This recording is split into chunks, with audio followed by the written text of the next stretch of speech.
The first violation notice appeared on my door on a Tuesday morning, taped so aggressively that it left residue on the freshly painted wood.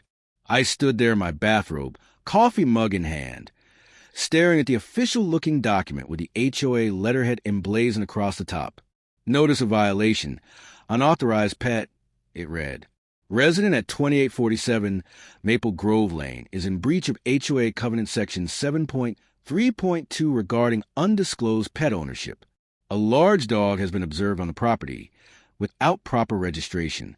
Fine, $250. Compliance required within 72 hours. I blinked. Then I read it again. Then I laughed so hard I nearly spilled my coffee. I don't have a dog. I've never had a dog. I'm allergic to dogs. But apparently, according to the HOA, I was now a proud pet owner. I should have known this had Linda Hutchison written all over it. Linda, our neighborhood self-appointed HOA enforcer, had made it her personal mission to find violations where none existed. She'd previously cited my neighbor for a mailbox that was eggshell instead of cream, and she'd measured another resident's grass with a ruler to prove it exceeded the 2-inch maximum by a 1/4 inch. I crumpled the notice and tossed it in the recycling bin. Surely this was a mistake. Surely someone would realize their error. I was wrong. 3 days later, another notice appeared. This one was more aggressive. Second notice. Failure to comply with pet registration. Evidence of large dog confirmed by multiple witnesses. Fine increased to $500. Legal action will be pursued if animal is not registered or removed within 48 hours. Multiple witnesses? I stood in my driveway, looking around my property as if a phantom dog might suddenly materialize. My yard was empty except for a ceramic garden gnome and a bird feeder. No dog. No evidence of any dog. I decided it was time to confront this head-on. I pulled up the HOA contact list and dialed Linda's number. She answered on the first ring, her voice sharp and efficient. Linda Hutchison, HOA Compliance Officer. Hi, Linda. This is Marcus from 2847 Maple Grove. I received. Mr. Bennett. Yes, I've been expecting your call. Have you registered your dog yet? I took a deep breath. Linda, I don't have a dog. Silence. Then, Mr. Bennett, I have personally witnessed a large brown dog in your backyard on 3 separate occasions. I also have statements from 2 other residents who have seen the animal. That's impossible because I don't own a dog. I'm allergic to dogs. Are you calling me a liar, Mr. Bennett? I'm saying there's been a mistake. Maybe you saw a dog in someone else's yard? The houses on this street look similar. I know which house is yours, Mr. Bennett. I have photographs. That stopped me cold. You have photographs? Of what? Of your dog. I'll be submitting them with my formal complaint to the HOA board.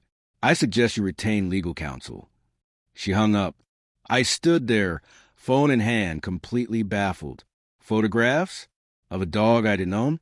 This had escalated from absurd to genuinely concerning. If Linda was filing formal complaints and threatening legal action, I needed to take this seriously.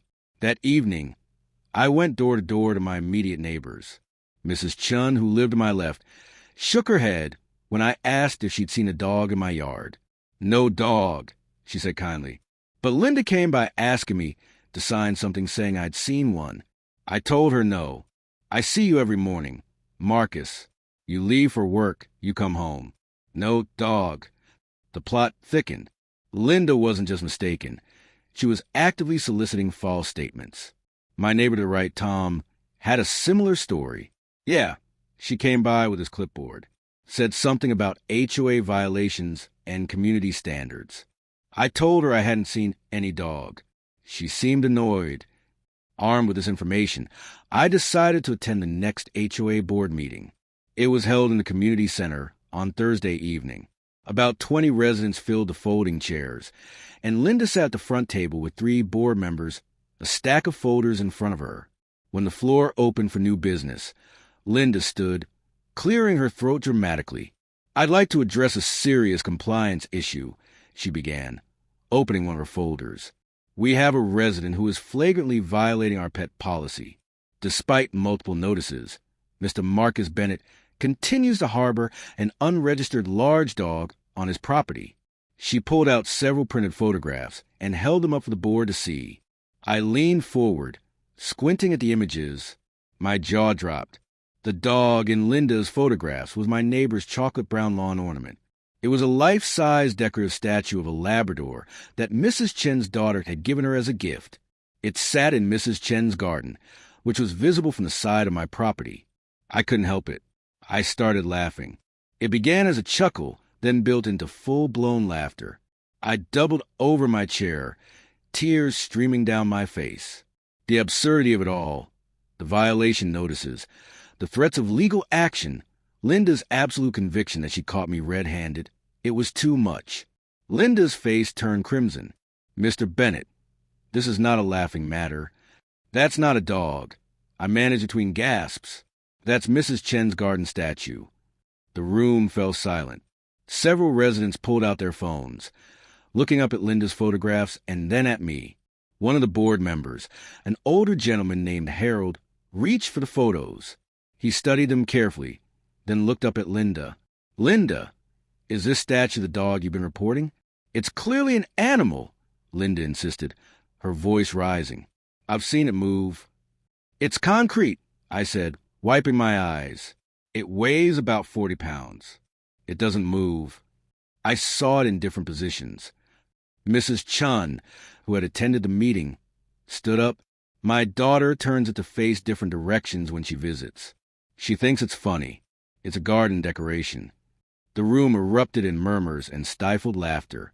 Linda's face went from red to purple. "This is harassment," she shouted, pointing at me. "He's been violating HOA rules for weeks, and now he's trying to humiliate me in front of everyone." "Linda," Harold said carefully, "it appears there's been a misunderstanding. There is no dog. There is no violation. You're all blind." Linda grabbed her phone. "I'm calling the police. This is conspiracy. This is defamation. He's laughing at me, and that's assault." I stopped laughing, suddenly alert. "Wait, what?" But Linda was already dialing, her hands shaking with rage. "Yes, I need to report an assault. A man is attacking me at the community center on Oakwood Drive." Harold stood up. "Linda, please, let's all calm down.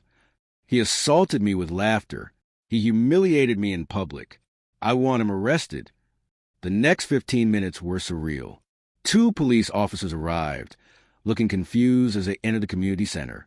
Linda immediately rushed over to them, gesturing wildly and pointing at me. "That's him. He attacked me. He's been violating HOA covenants, and when I tried to enforce them, he laughed at me, in front of everyone." The younger officer glanced at his partner, who suppressed a smile.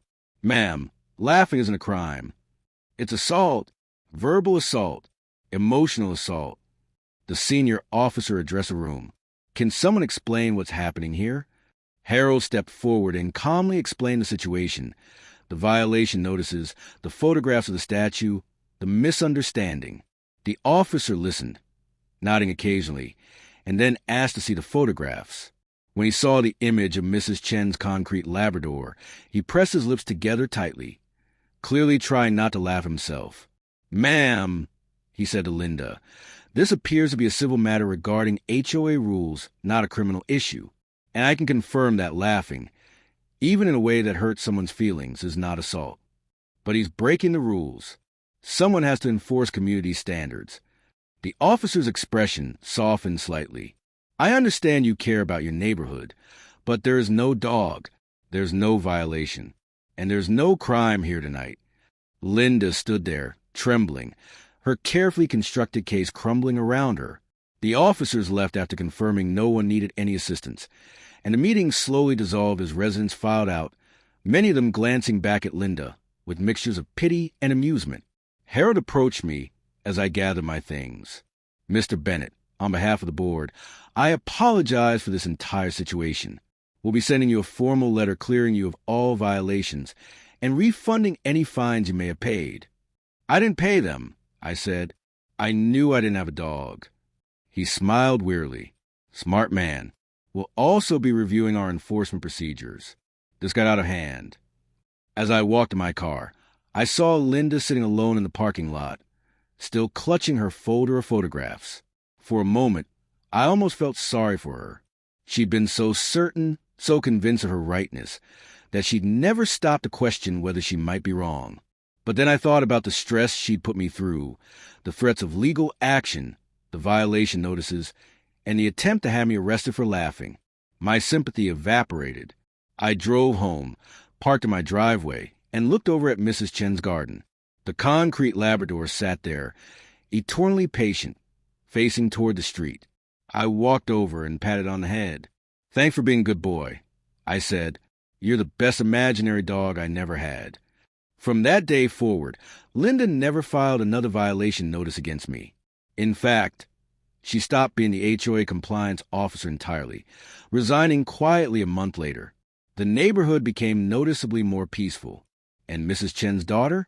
She brought over a second statue, a concrete cat this time. She placed it right next to the dog. "Just in case Linda comes back," she said with a wink. "We wouldn't want you to be in violation for having an unregistered cat, too." I laughed again, freely this time, knowing that no one could sue me for it. Some battles are worth fighting, even if they're completely ridiculous. Especially if they're completely ridiculous. The dog statue still sits in Mrs. Chen's garden, a permanent reminder that sometimes the most absurd situations make the best stories. And every time I see it, I smile, grateful that I live in a neighborhood where a concrete dog can spark such chaos, and where laughter, thankfully, will never be a crime.